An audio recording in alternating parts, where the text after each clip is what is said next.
kita kelak di yaumil qiyamah, mendapatkan syafaatnya. Amin ya rabbal alamin. Jemaah salat subuh yang Allah, sebelum kita mulai ta'lim nikah, mari sama-sama kita doakan terutama untuk orang tua kita, sahabat kita, tetangga kita yang sudah wafat. Semoga Allah lapangkan kuburnya, Allah maafkan kesalahannya dan menjadikan mereka termasuk penghuni surga. Kepada orang tua kita, tetangga kita, sahabat kita yang saat ini sedang terbaring sakit, semoga Allah angkat penyakitnya.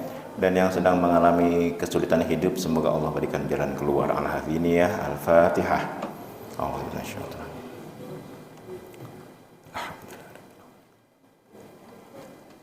Iya kan Allah.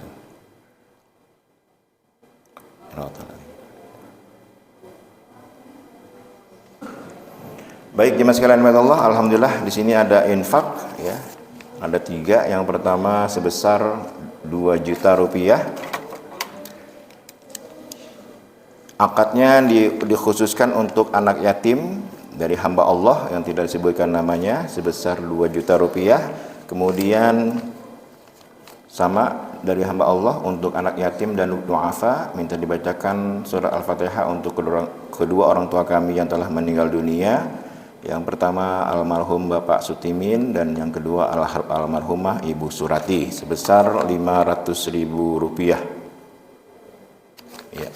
Kemudian yang ketiga infak untuk masjid dari hamba Allah, mohon doanya untuk Bapak Haji Suhandi bin Aseni, Bapak Haryono bin Raksawaria. Mari jemaah sekalian kita doakan kepada yang berinfak pada pagi hari ini.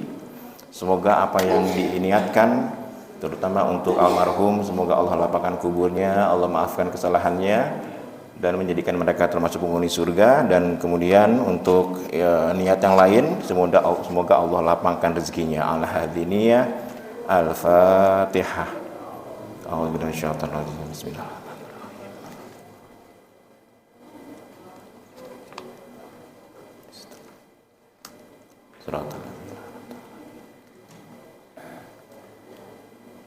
Allahumma salli ala Muhammad wa ala ali Muhammad wa sallim wa radhiyallahu ta'ala an kulli sahabati Rasulillah ajma'in walhamdulillahi rabbil alamin.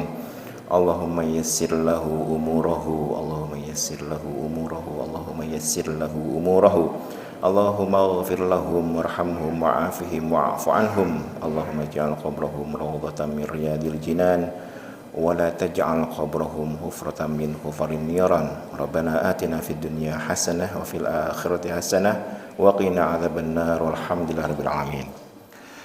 Baik jemaah sekalian dirahmati Allah, hari ini kita sudah masuk ke hari ke-27 Ramadan. Seperti saat kultum kemarin, ini sebelum pertanyaan ya, ada banyak nih pertanyaannya. Jadi saya mengingatkan seperti kultum kemarin, karena waktu Ramadan ini sisa 3 hari lagi kemungkinan besar, maka mari sama-sama kita tingkatkan ibadah kita sempurnakan apa yang kurang ya, baik dari bacaan Qur'annya, dari infaknya, dari istighfarnya ya. Karena jemaah sekalian, 3 hari ini Ramadan akan hilang gitu, akan pergi meninggalkan kita. Ya, Ramadan ini akan pergi meninggalkan kita.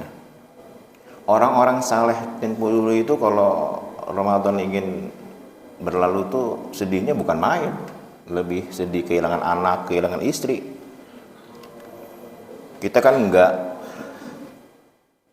Kalau Ramadan mau pergi apa? Senang mau lebaran soalnya. Nah harusnya sedih ya.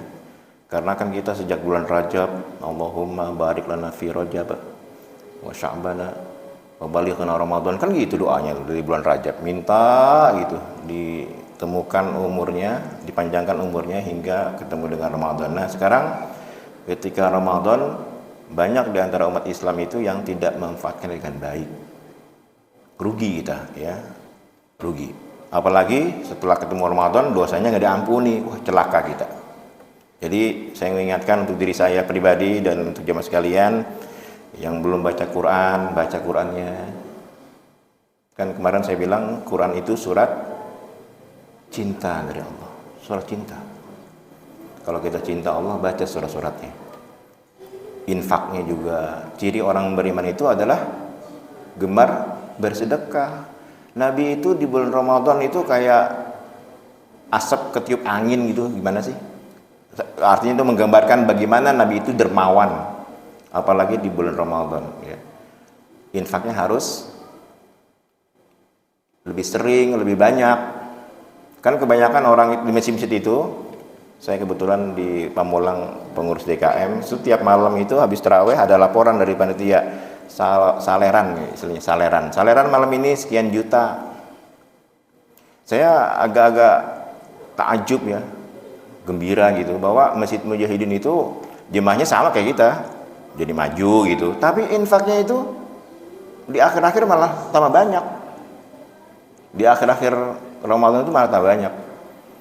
Kalau di Al-Hidayah kan enggak, makin kesini makin sedikit infaknya. Ya. Jemaahnya maju, infaknya juga berkurang. Harusnya sih, menurut saya logikanya, kalau kita memang ingin menggapai keutamaan Ramadan itu ya infaknya dibanyakin gitu ya, infaknya dibanyakin. Nggak akan berkurang Pak, harta yang disedekahkan nggak akan berkurang.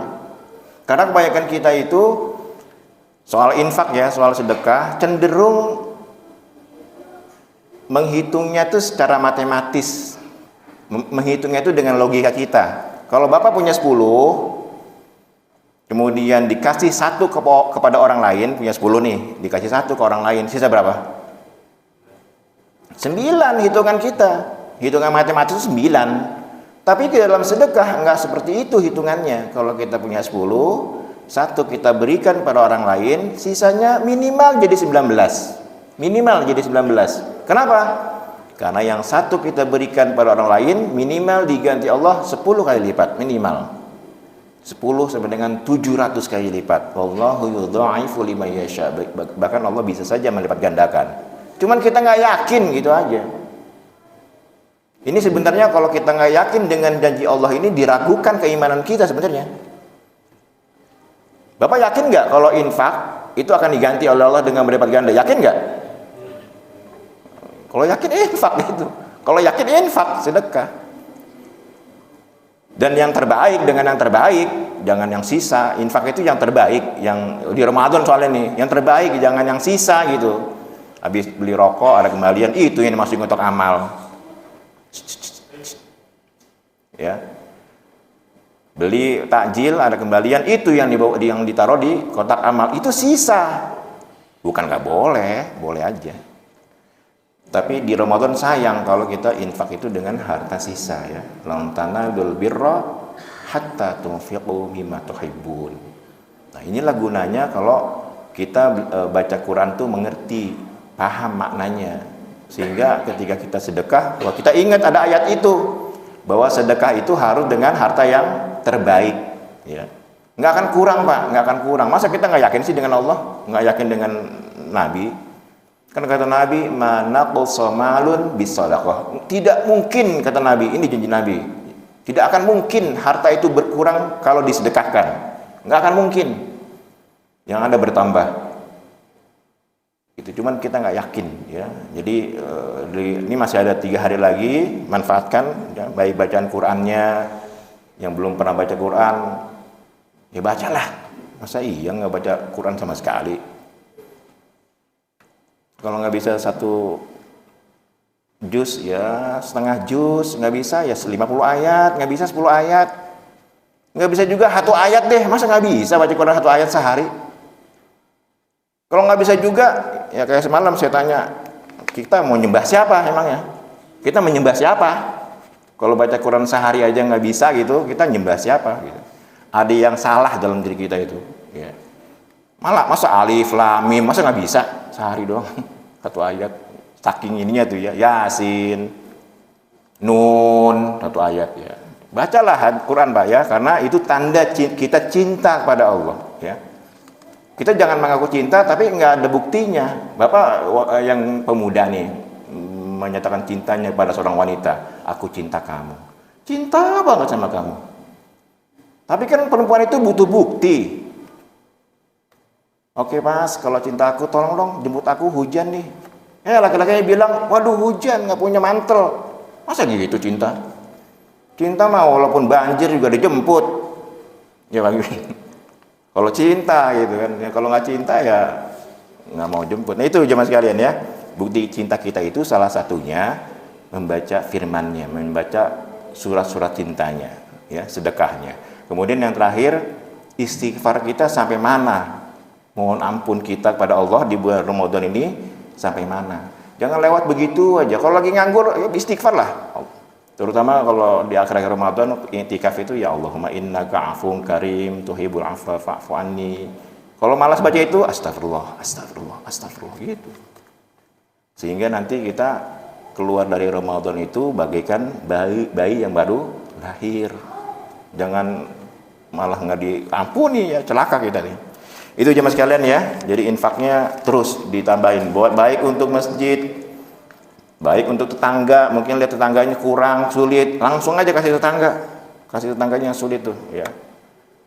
Ada anak yatim, kasih. Memberi itu tidak harus dipinta. Kalau ada pengemis datang ke rumah bapak, assalamualaikum, amal jariyah misalnya, kemudian bapak kasih, itu wajar. Tapi yang lebih afdol itu adalah ketika bapak mengetahui tetangganya sulit, bapak nyumbang, ngasih bantuan gitu. Itu yang bagus. Kita memberi bantuan kepada orang lain karena kita tahu bahwa dia itu kesulitan. Itu yang paling bagus, tanpa dia minta, ya. Tanpa dia minta. Kemudian sedekah itu juga yang dinilai, kalau cuma sedikit bagaimana Pak? Nggak apa-apa, sedikit gitu. Sedekah itu yang paling bagus adalah yang dicintai. Tapi kalaupun tidak dengan harta yang kita cintai, yang penting ketika kita memberi seseorang, menimbulkan rasa bahagia bagi dirinya. Coba Pak bayangin Pak, ada orang miskin yang 2 hari nggak makan, tiba-tiba Bapak ngasih sebungkus nasi, murah, 10.000 atau 15.000 gitu. Itu bungkusan yang Bapak kasih itu bisa makan satu keluarga dia, itu bahagia banget ya. Bagi kita mungkin satu bungkus nasi itu biasa Pak, tapi banyak orang yang dengan satu bungkus nasi itu dimakan satu keluarga. Itulah yang dinilai oleh Allah dengan pahala yang tinggi karena kita memberi kebahagiaan kepada orang lain. Di Ramadan itu harus membahagiakan orang lain. Sering membahagiakan orang lain itu penting ya di Ramadan itu. Makanya kalau bapak-bapak nih ya, pemuda-pemuda yang naik motor, kayak kemarin saya, karena banyak yang nggak denger ya, bapak ngisi bensin misalnya, motor berapa biasanya isi bensin? Taruhlah biasanya 30.000 gitu ya, atau sekali ngisi 30.000. Mbak, tolong isi 25.000 gitu. Isinya 25.000. Kasih uang ke dia 30 ribuan, 10.003. Kembaliannya untuk Mbak aja. Itu Pak, 5.000 ngasih ke penjaga pom bensin. Kecil, tapi itu membahagiakan dia. Bapak nggak, kita coba belajar melihat bagaimana orang itu ketika kita kasih, kemudian wajahnya itu sumringah gitu. Senangnya bukan main Pak ya, diberikan hanya 5.000. Atau Bapak lah yang nggak punya uang 20.000 misalnya, Mbak isi bensin 18.000, kasih uang 20.000, kembaliannya untuk Mbak cuma 2.000. Tapi itu membahagiakan dia. Nah itulah yang dinilai oleh Allah, kita mendapatkan pahala yang sangat besar ya. Jadi berusaha membahagiakan orang lain. Jangan menjelang akhir-akhir Ramadan berantem, nyakitin orang lain dengan kata-kata kita yang mengganggu orang lain. Makanya ini semalam masih sahur-sahur aja nih anak-anaknya ya. Mengganggu ibu-ibu, mengganggu Pak RT Bang Mimi itu ya. Udahlah, mulai besok anak-anak yang tidur, besok udah nggak usah sahur-sahur ya, baca Quran aja. Ini dosa itu, ganggu orang tidur, bayi lagi tidur bangun jadinya. Baik jemaah sekalian, ini inilah ya mauizah untuk diri saya khususnya. Ini sini ada banyak pertanyaan nih yang masuk ya. Yang pertama, Assalamualaikum Pak Ustadz, bagaimana cara membayar fidyah? Apakah harus di bulan Ramadan? Fidyah, kita sudah tahu fidyah ya. Fidyah adalah bagi orang yang tidak berpuasa, dan fidyah ini hanya untuk pertama lansia, orang yang sudah tua, yang sudah lansia itu ya mungkin 70 tahun gitu ya. Kalau 60 tahun yang baru pensiun masih kuat, kayak Pak Idris ini masih kuat, 63 tahun umurnya kan masih kuat, masih bisa kawin lagi nih ya. Masih kuat lah. Ketawa. Ya, masih kuat lah. Tapi lansia itu adalah orang yang tua renta, yang lemah ya, mungkin 70 tahun ke atas lah. Kayak ibu saya itu sudah lansia sekali. Tapi Masya Allah masih kuat, belum kalah puasanya ya. Tapi sesungguhnya orang yang lansia itu sudah tidak wajib untuk melakukan ibadah puasa, sudah tidak wajib. Bagaimana kalau dia tidak puasa? Maka dia tidak perlu mengqadha, tidak perlu mengganti puasanya, cukup membayar fidyah namanya. Itu yang pertama yang boleh membayar fidyah. Yang kedua, orang yang sakitnya menahun, udah nggak mungkin kata dokter ini sembuh lagi nih.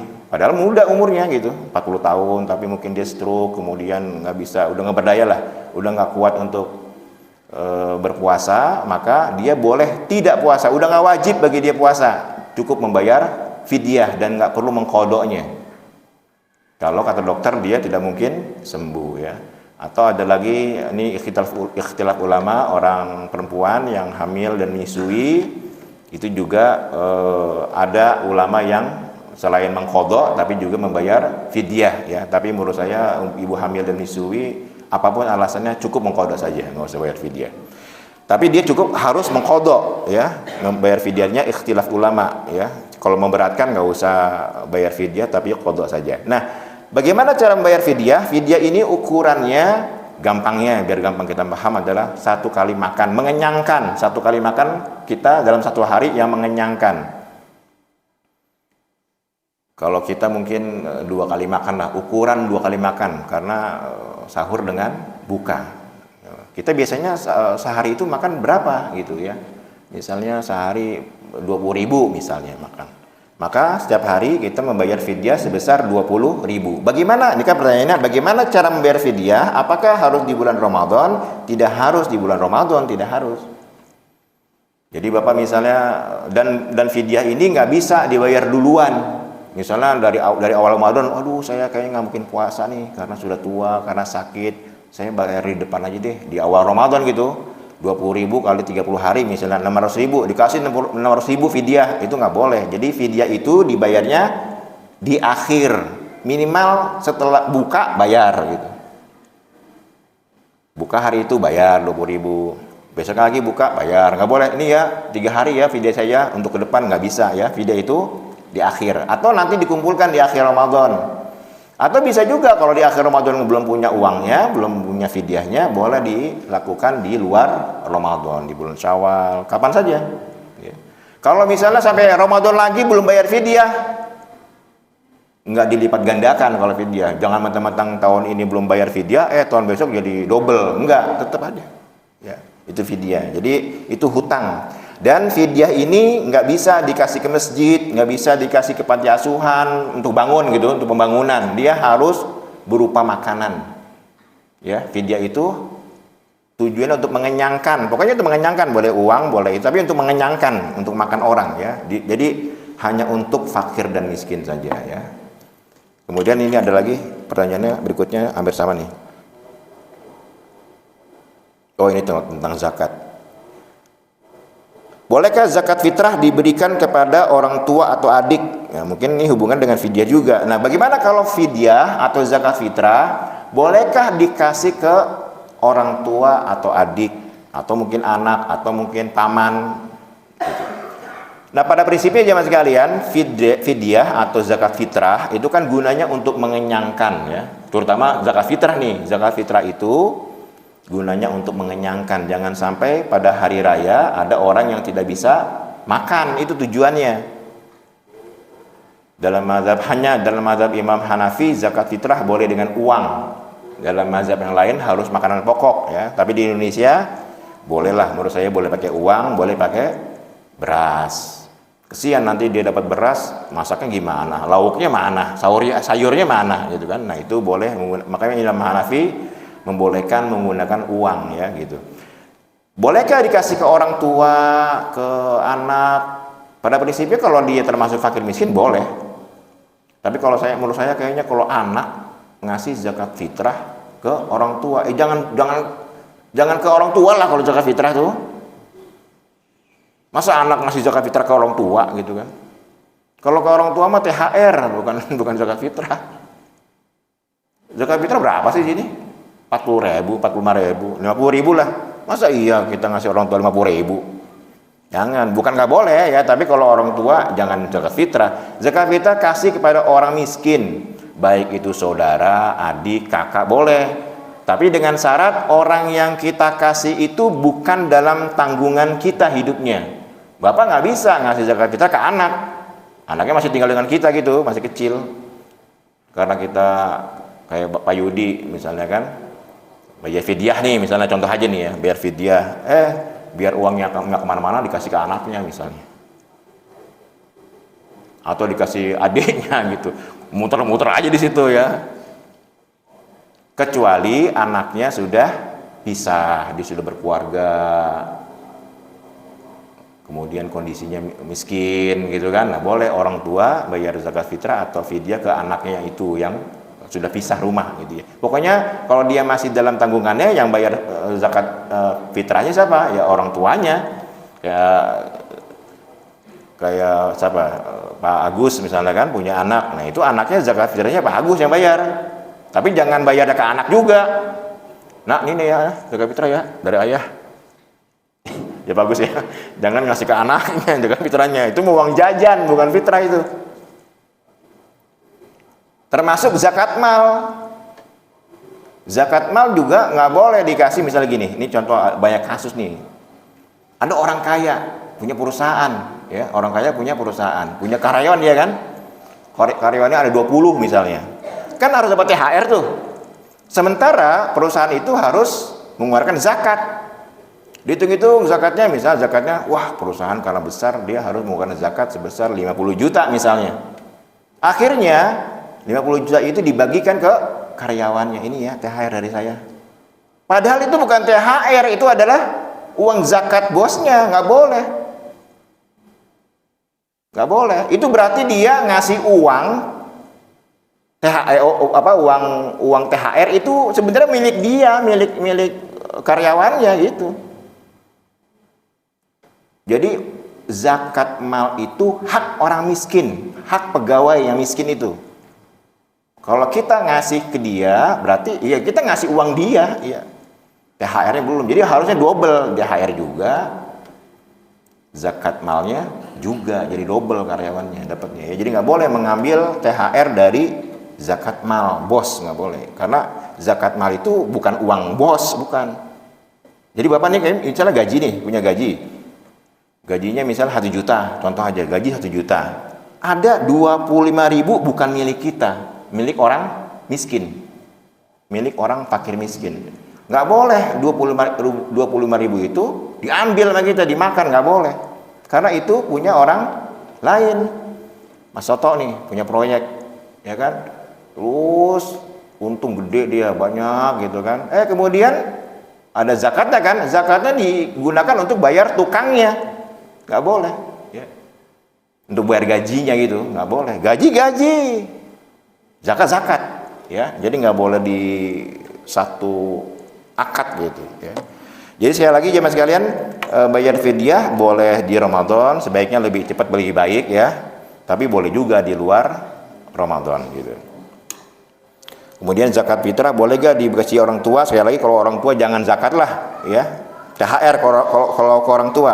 Tapi kalau ke adik, ke sepupu, ke om, ke bibi boleh ya, kalau memang dia berhak menerimanya, termasuk fakir dan miskin. Kemudian yang berikutnya, yang ketiga, Assalamualaikum warahmatullahi wabarakatuh. Apa yang dimaksud dengan sholat kafarat lagi? Sholat kafarat.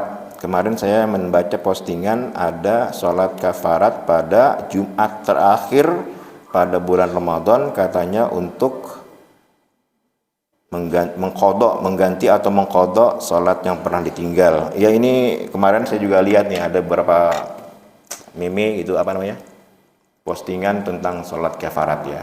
Ini nggak ada jemaah sekalian ya, sholat. Jadi kalau belum tahu, ada sebuah postingan yang menyebut itu dari Nabi. Barang siapa yang sholat kafarat 4 rakaat pada hari Jumat terakhir di Ramadan, maka dia akan menghapus, akan mengganti sholat-sholatnya yang telah lalu, yang dia tinggalkan, walaupun itu sampai dengan 100 tahun. Bayangin, ngaco nih hadisnya.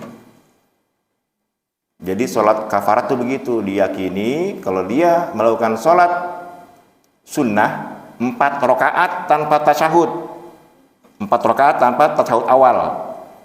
Terus ada bacaannya itu, surat apa berapa kali gitu ya. Itu kalau dia melakukan sholat itu di hari Jumat akhir Ramadan, maka akan mengkodok semua sholat wajib yang pernah dia tinggalkan, bahkan sampai sekian ratus tahun gitu. Nah, ini ngaco ini. Nggak tahu siapa yang ngeluarinnya. Kalaupun ada hadisnya, hadis palsu itu. Nggak ada kifarat sholat. Ya. Kalaupun ingin dikodok satu-satu, kalaupun ingin dikodok satu-satu, masa dia 3 tahun nggak sholat misalnya, atau dia pas nikah 10 tahun nggak sholat, berapa rakaat itu? 5 kali 355 kali 10 ribuan sholat itu. Masa dengan sholat 4 rakaat setelah sholat Jumat gitu kan di akhir Ramadan itu semuanya tertutupi? Bohong banget, kesian banget yang sholatnya tiap hari. Nggak ada jemaah sekalian ya. Sholat itu kalau ingin diqadha, misalnya kita kesiangan bangun, qadha hari secepatnya hari itu juga, jangan nunggu Ramadan Jumat terakhir, jangan. Pak Yudi nih misalnya kan, wah lupa sholat zuhur nih, atau udah asar, lupa kan, qadha langsung di waktu asar secepatnya seingat dia. Ada orang misalnya tidur bangunnya udah jam 7 misalnya kan, aduh kesiangan, langsung sholat, itu qadha, mau qadha sholat subuhnya. Jangan ditunggu nanti di Jumat terakhir Ramadan, nggak bisa ya, nggak bisa. Jadi nggak ada sholat kifarat nih. Ya. Kalau tujuannya mengqadha sholat yang telah ditinggalkan. Tapi kalau mau sholat aja setelah Jumat 4 rakaat boleh-boleh aja. Ya. Tapi jangan berharap nanti sholat yang ditinggalkan itu terganti. Kalau mau diganti satu-satu. Subuh, misalnya saya lupa setahun kali saya nggak sholat nih. Badung banget itu, setahun saya nggak sholat nih. Bagaimana cara menggantinya? Ya udah, setelah sholat subuh, sholat lagi subuh 2 kali. Setelah zuhur, sholat lagi zuhur 2 kali. Setiap sholat dua kali selama setahun. Itu baru mengqadha. Kalau kita capek ya, ada keinginan untuk mengqadha sholat yang kita pernah tinggalkan di masa lalu. Karena sholat ini nggak bisa diganti. Walaupun ada ulama yang mengatakan kalau kalian pernah lalai melakukan sholat wajib, maka perbanyaklah sholat sunnah. Walaupun nggak mungkin sholat sunnah sebanyak apapun bisa mengganti sholat wajib, nggak bisa. Kayak puasa aja Pak, kayak puasa Ramadan. Bapak nggak puasa Ramadan nih misalnya. Dulu nggak pernah puasa Ramadan, sengaja gitu, nggak sakit, nggak dalam perjalanan, nggak puasa aja gitu. Itu 1 hari puasa yang ditinggalkan itu nggak bisa diganti dengan puasa sunnah walaupun seumur hidup. Nggak bisa. Ya. Jadi gimana caranya? Ya udah tobat. Ya, tobat, nggak bisa diganti ya. Ini makanya hati-hati nih kalau kita dulu masih muda nakal gitu, pernah meninggalkan puasa Ramadan, ya udah istighfar lah, taubat. Jangan ya memperbanyak puasa sunnah itu usaha kita untuk menambal saja, walaupun nggak bisa diganti. Sama seperti sholat sunnah, memperbanyak sholat sunnah itu ya siapa tahu yang bolong itu bisa tertambal ya, walaupun tidak mungkin bisa tertambal. Baik, itu sholat kifarat ya, jadi nggak ada Pak ya. Kalau ada postingan dihapus saja itu, hadis palsu, bukan doif lagi, palsu hadisnya. Kemudian yang keempat, Pak Ustadz tolong jelaskan arti doa kunut. Masa nggak tahu arti doa kunut? Allahumma dini fiman hadait. Kalau sendiri, kalau jamaah Allahumma dina fiman hadait. Ya Allah, berilah aku petunjuk seperti apa yang Engkau beri tunjuk kepada orang-orang yang telah lalu. Itu artinya. Ini bagus nih doa kunut nih bacanya nih, walaupun mungkin di saudara kita Muhammadiyah nggak pakai kunut ya, tapi sesungguhnya mereka juga pakai kunut, misalnya kunut nazilah mereka pakai. Allahumma hdini fiman hadait, ya Allah berikan aku petunjuk seperti Engkau telah memberikan petunjuk pada orang-orang terdahulu. Allahumma hdini fiman hadait, wa afina fiman afait, dan sehatkan kami ya Allah, beri kami kesehatan. Wa tawallana fiman tawallait, lindungi kami ya Allah, beri perlindungan pada kami ya Allah, pada kita, pada umat Islam. Wa tawallana fiman tawallait, wa afina Allahumma hadina fiman hadait, wa afina fiman afait, wa tawallana fiman tawallait, wa barik lana fima atait, dan berkahilah apa yang Engkau berikan kepada kami. Kita dapat makanan, dapat rezeki, kan kita ingin rezeki yang kita dapat itu diberkahi Allah, rezeki berkah kan. Bukan rezeki yang banyak, tapi rezeki yang berkah. Banyak kalau nggak berkah, untuk apa? Dapat tiba-tiba bisa beli pesawat jet pribadi, bisa beli apa macam-macam, mobilnya banyak, korupsi 271 triliun. Nggak berkah itu. Banyak duit tapi nggak berkah itu ya. Enak di dunia doang, di akhiratnya dipotong-potong. Ya itu nggak deket Tuhan, itu bukan Islam ya. Jadi wa barik lana fi ma a'tait wa qina syarra ma qadait. Ini penting nih. Wa qina syarra ma qadait. Dan lindungi kami ya Allah dari takdir yang tidak baik untuk kami. Lindungi kami dari takdir yang tidak baik untuk kami. Wah, kan kita nggak tahu nih takdir ke depan kan. Ada yang nauzubillah, ada yang mungkin meninggal, ada yang kecelakaan, ada musibah kebakaran, macam-macam, kita nggak tahu nih takdir. Nah kita berdoa tuh tiap kunut, wa qina syarra ma qadait. Itu teks aslinya, tapi kadang-kadang di masyarakat kita ditambahin wa qina bi rahmatika. Bi rahmatika itu tambahan. Kalau saya sih nggak pakai wa qina syarra ma qadait. Jadi kalau Bapak nanti menambah nih Pak Idris kalau jadi imam nggak usah pakai rahmatika lah. Wa qina syarra ma qadait, karena itu teks aslinya. Dan lindungi kami ya Allah dari takdir yang tidak baik untuk kami. Wah ini dahsyat. Apalagi nanti terusannya kalau kunut dan zilah ya kan, mendoakan seluruh muslim di dunia biar aman. Ini baik ya gitu. Tapi terlepas dari itu banyak dalam mazhab Imam Hanafi atau Maliki subuhnya mereka tidak pakai kunut. Dalam mazhab Syafi'i pakai kunut ya. Terserahlah Bapak mau pakai kunut boleh, nggak pakai kunut boleh ya. Tergantung imamnya aja. Saya pernah sholat di sebuah masjid ya.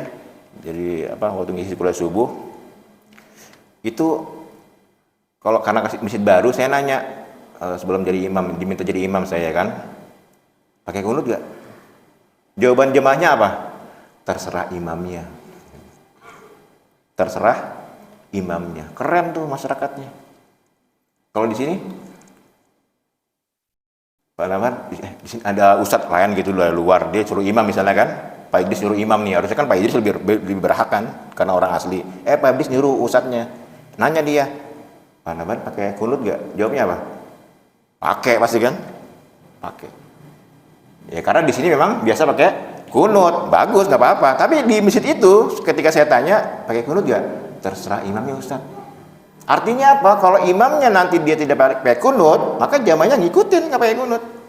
Walaupun mungkin sebagian jamaah itu menggunakan kunut. Nah, kalau ada pertanyaan, kayak misalnya ada pertanyaan berkembang, bagaimana saya biasa kunut? Tiba-tiba saya datang ke sebuah masjid, dia nggak pakai kunut. Bagaimana sholat saya? Sah, nggak usah pakai kunut, ngikutin imam aja. Karena imam itu dijadikan imam untuk diikuti. Kalau imam yang nggak pakai kunut, kita biasa pakai kunut, udah ikutin aja, langsung sujud. Kayak Bapak umroh atau haji, ya. Di sini kan di akhirnya kan pakai kunut nih. Bapak umroh, ya selama di umroh sana nggak pakai kunut ya mereka, ya di Arab Saudi. Kita ikutin aja, ya, dan sholatnya sah, ya, karena kunut itu sunnah, ya. Walaupun dalam mazhab Imam Syafi'i sunnah abad artinya kalau dia lupa, gitu. Dia harus sujud sahwi. Tapi kalau jamaah bukan lupa, memang imamnya tidak pakai kunut gitu. Baik itu ya kurang lebih ya. Nanti mungkin untuk doa kunut adalah buku-buku kecil tuh ya untuk bisa lebih jelas lagi. Kemudian yang kelima, Assalamualaikum Pak Ustadz. Kenapa sih ada perbedaan mazhab dalam hal ibadah? Saya kadang suka bingung. Karena apa yang saya lakukan sehari-hari kadang-kadang dalam mazhab lain berbeda dengan teman saya. Ini udah nih. Kenapa ada perbedaan mazhab? Mazhab itu kan pendapat ya. Jadi mazhab itu jalan sebenarnya, jalan yang memudahkan kita umat Islam untuk memilih mana cara yang termudah yang bisa kita lakukan. Itu mazhab. Pilihan mazhab itu. Saya pernah mengatakan kayak Bapak masuk ke supermarket lah. Mazhab itu kayak supermarket, bahan-bahan ya. Kalau kita ke supermarket, di supermarket itu kita kan banyak pilihan tuh. Kita ingin milih misalnya di supermarket besar gitu. ada TV, kita milih TV, ada merek Sharp, LG, Toshiba, Samsung dan lain-lain. Itu barang yang ada di supermarket itu bagus-bagus semua TV-nya, harganya aja beda, bagus semua pokoknya. Nah, ketika kita masuk ke supermarket itu ingin membeli TV, ya suka-suka kita mau pakai TV yang mana mereknya. Saya biasa Samsung, ya saya beli Samsung. Gitu kan? Mas Eko milih, saya enakan Toshiba ah. Kenapa nggak Samsung? Toshiba aja. Karena udah biasa dengan Toshiba. Menurut Pak Eko, Toshiba itu gambarnya lebih jernih, awet, kan bisa jadi. Ya. Sementara Pak Usai misalnya milih, saya milih LG aja. Karena servisnya bagus gini-gini. Mana yang benar?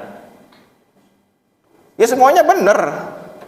Saya milih Samsung benar, Pak Mas Eko milih Sharp benar, Pak Usai milih LG benar. Jangan disahin, jangan saya menyalahkan Pak Eko karena milih karena milih HP TV yang bukan seperti kita. Nah, itu maksud dari mazhab ya. Kenapa bisa berbeda? Karena cara pandang ulama-ulama mazhab itu berbeda. Dalilnya satu, tapi pemahamannya, penafsiran beda. Contoh gini gampang nih.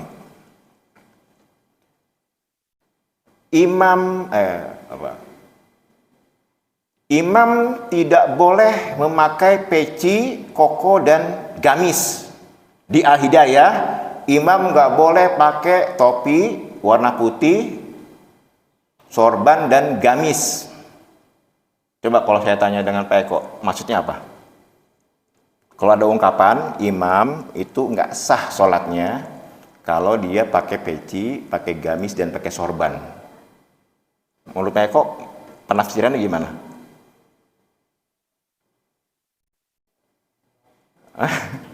Malahan, betul nggak?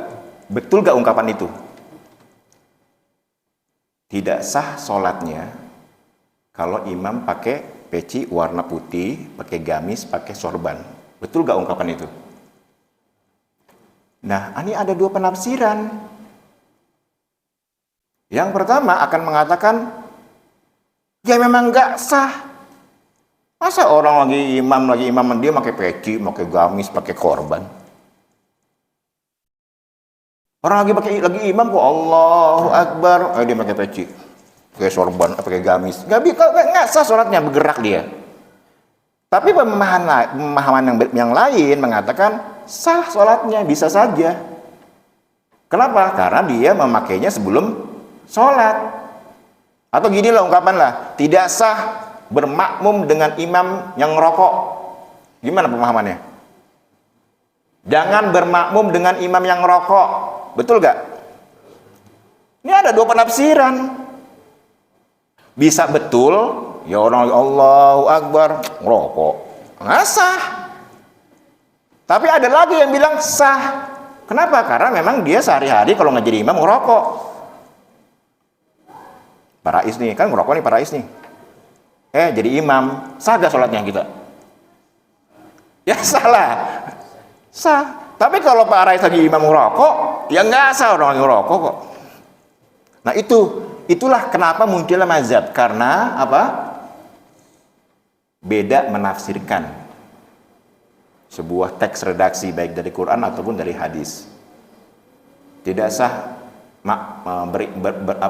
tidak sah dengan imam peci hitam. Tidak sah bermakmum dengan tidak sah bermakmum dengan peci hitam gitu misalnya. Ya iyalah orang pecinya jadi imam, pecinya doang, nggak ada orangnya. Ya itulah, jadi penafsiran itu bisa berbeda antar ulama dalam memahami sebuah ayat. Contoh yang gampang misalnya ayat yang berbunyi aula mastumun nisa. Jadi kalau engkau menyentuh perempuan maka batal wudunya atau kalian wajib mandi. Dan jika kalian lamastumun nisa, jika kalian menyentuh perempuan. Ulama berbeda pendapat. Kalau Imam Syafi'i menyentuh perempuan itu ya nyentuh kulit, batal makanya wudhunya. Tapi Imam Malik, Imam Hanafi berpendapat yang dimaksud Al-Quran dengan lamastumun nisa, menyentuh perempuan itu adalah hubungan badan. Karena Al-Quran halus bahasanya, maka mengistilahkan hubungan badan itu dengan menyentuh perempuan. Ini kan penafsiran, makanya muncullah mazhab-mazhab itu. Nah, mana yang benar? Nah, berbeda dengan tadi yang saya contohkan di awal. Kalau dalam mazhab ini semuanya benar karena menggunakan ilmu dalam menafsirkan konteks atau teks redaksi hadis dan Al-Quran. Pilih yang mana saja yang menurut Bapak paling mengena di hati. Yang jelas jangan ada talfiq, itu aja, mencampur adukan mazhab yang penting. Kalau tidak ada ilmunya, kalau ada ilmunya boleh. Ya, kalau ada ilmunya boleh. Tapi kalau nggak ada ilmunya hanya ikut-ikutan, udahlah, nggak usah talfik-tahfikan lah, nggak usah digabung-gabungin gitu mazhab ya. Udah satu aja. Ya, kalau Imam Syafi'i dalam satu ibadah ya, gitu. Jangan sok-sokan mencampur adukan gitu, karena kita pasti nggak tahu, ya. Pasti kita nggak tahu. Kemudian yang terakhir jemaah sekalian, Pak Ustadz, mohon maaf, kenapa sih kalau hari Ahad Pak Ustadz tidak zikir pada subuh? Waduh, nyinggung saya ini. Kenapa kalau subuh tidak pakai zikir Ahad ya? Ya kayak tadi kan kita nggak subuh nggak zikir nih ya. Iya, saya ingin menjelaskan begini, udah pernah kayaknya. Jadi zikir setelah sholat hukumnya apa? Zikir setelah sholat? Ya sunnah aja, bahkan mubah, boleh. Zikir setelah sholat itu mubah, boleh. Apakah Nabi mengajarkan umatnya setelah sholat fardu kemudian zikir? Nabi mempraktekkan gitu. Ini sahabat, ingat ya, habis sholat zikirnya kayak gini nih, subhanallah gini. Begitu gak Nabi ngajarin sahabatnya? Enggak. Jadi Nabi tidak mengajarkan secara langsung, mengajarkan setelah sholat itu harus zikir tertentu.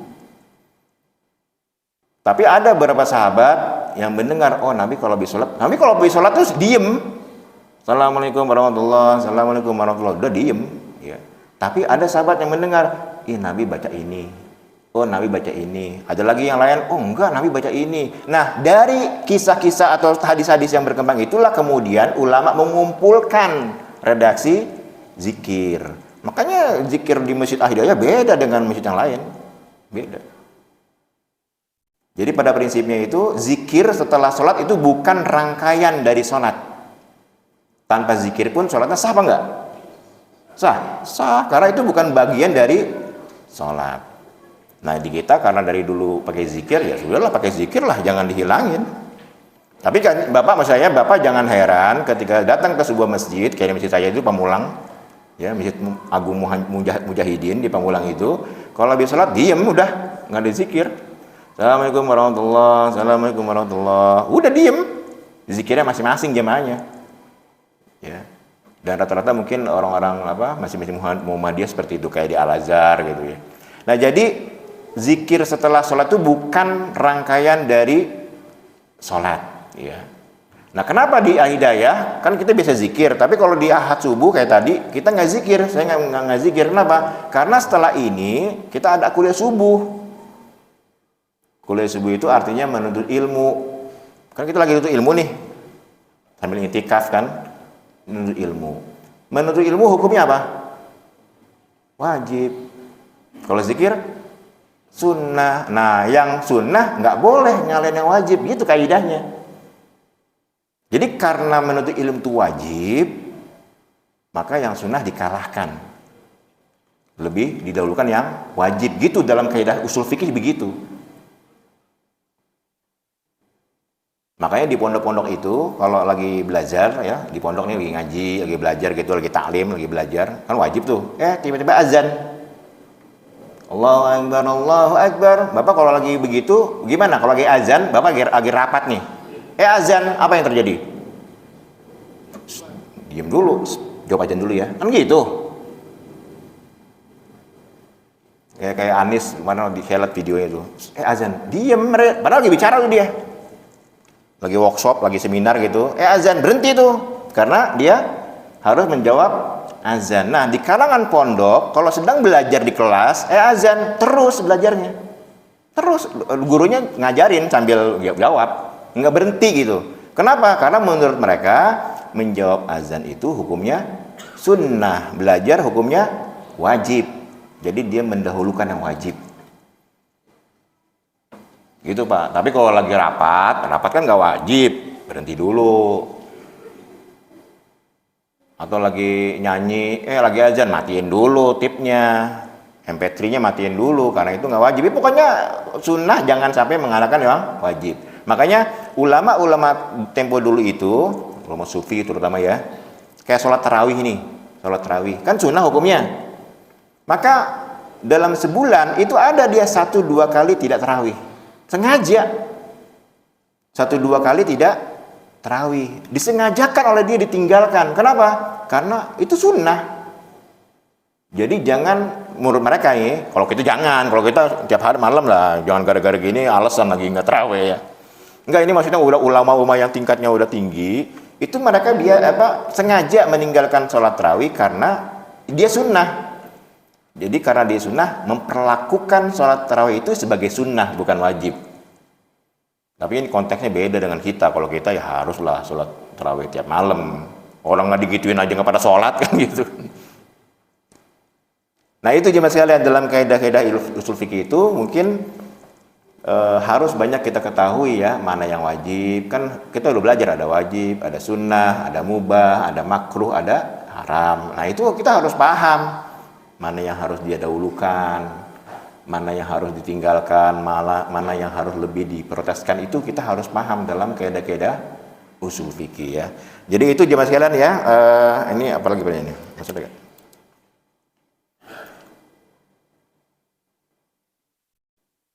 Udah semua nih ya pertanyaannya ya. Jadi sekali lagi bukan saya tidak zikir pada subuh, zikir kalau hari Senin zikir ya. Tapi karena hari Ahad ada kuliah subuh, akhirnya hanya doa saja. Kalau doa setelah sholat kan dianjurkan banget ya. Malah ini saya ingin mengingatkan nih, jangan setelah assalamualaikum pulang lantas jalan gitu. Tapi doa dulu minimal. Nggak apa-apa lah nggak zikir. Minimal astagfirullah 3 kali, kemudian doa. Kenapa? Karena dalam sebuah riwayat, ketika iblis ditanya perihal mengenai anaknya, "Hei iblis, kamu punya berapa anak sih? Kamu punya berapa anak?" Maka iblis menjawab, mengaku punya 3 anak. Yang pertama kata iblis, jika engkau melihat seorang anak durhaka kepada orang tuanya, nyakitin orang tuanya, mengecewakan orang tuanya, itulah anak sulungku, anak pertamaku. Hati-hati anak-anak nih ya, jangan sampai membuat orang tuanya sakit hati, kesel. Itu kalau anaknya durhaka gitu ya, membantah gitu kan, nggak nurut lah, tidak menyenangkan hati orang tuanya. Tidak harus nyakitin fisik ya, tapi orang tuanya itu kalau melihat anaknya itu kayaknya sedih banget. Kan ada orang tua nangis, ada 2 nih orang tua nangis. Ada yang nangis karena bangga melihat anaknya. Ketika dia dapat rapot, kemudian diumumkan juara 1, itu orang tua biasanya nangis. Ya Allah, anakku soleh sekali, pintar sekali. Nangis dia.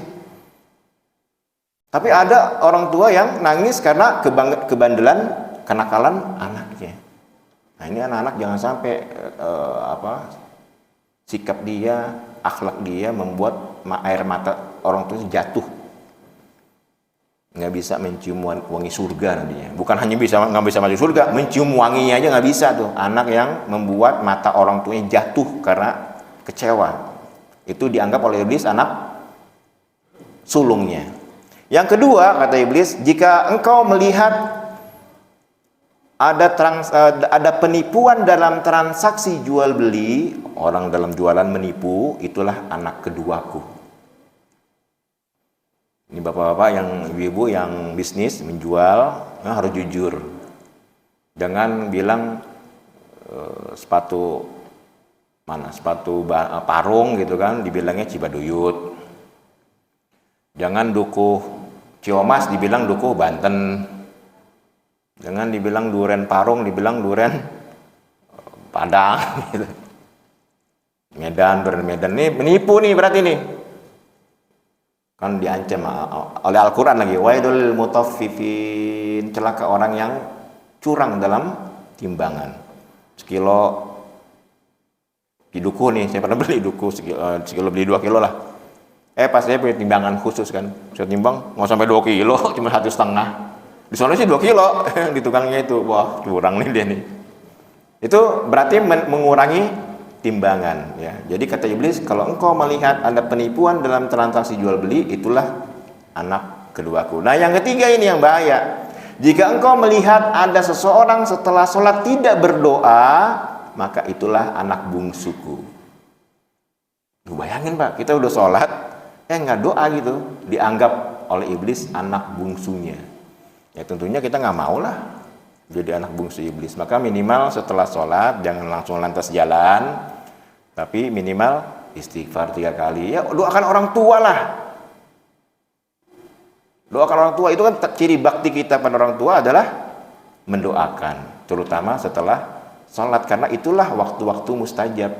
Ya, gitu. Jadi jangan assalamualaikum langsung keluar gitu. Enggak, doa dulu lah, istighfar minimal 3 kali. Kemudian membaca doa untuk orang tua ya. Mudah-mudahan dengan begitu kita tidak dianggap oleh iblis sebagai anak bungsunya. Baik, jemaah sekalian, ada pertanyaan? Pak Idris, berapa menit lagi?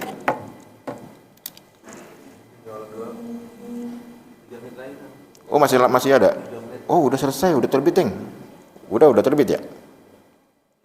Baik, ini jemaah sekalian yang dapat saya sampaikan. Mari terakhir saya ingin mengingatkan lagi ya, di akhir-akhir Ramadan kita isi dengan banyak amal, terutama menyenangkan hati orang lain. Saya mengingatkan bagi Bapak Ibu yang belum membayar zakat fitrah ya, jangan terlalu mepet gitu, agar panitia tidak repot untuk mendistribusikannya. Ini saja, mari kita sama-sama kita tutup dengan membaca kafaratul majlis. Subhanakallahumma wa bihamdika asyhadu an la ilaha illa anta astaghfiruka wa atubu ilaik. Mohon maaf atas kekurangan. Assalamualaikum warahmatullahi wabarakatuh.